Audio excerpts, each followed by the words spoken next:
महाराष्ट्रातील शिर्डी साई संस्थान हे लोकांचं एक श्रद्धेचं आणि आदराचं स्थान आहे।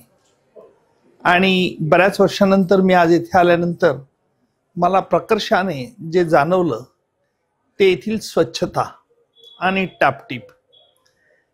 मला असं वाटत नव्हतं की शिर्डी संस्थानतर्फे वैयक्तिक दृष्ट्या सगळ्या स्वच्छतेकडे लक्ष दिलं जात असेल, परंतु आज मी एका नवीन भूमिकेतून इथे येत असताना राष्ट्रपतींचा नामनिर्देशित राज्यसभेचा सदस्य म्हणजे खासदार असल्यामुळे या देशातील जे काही लोकांची आदराची, श्रद्धेची आणि विशिष्ट भावनेची जी स्थळं आहेत त्यातील शिर्डीचं साईबाबांचं एक भव्य स्मारक आहे आणि दरवर्षी इथे गर्दी होत असते।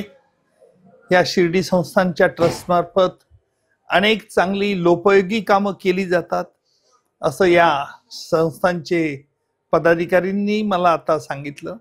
अत्यंत अभिमानास्पदची गोष्ट आहे आणि माझी या निमित्ताने ईश्वराला हीच प्रार्थना आहे की हे साई संस्थान या देशातील एक अग्रगण्य प्रति तिरुपती स्थानासारखं व्हावं, ही सदिच्छा। जय साईबाबा।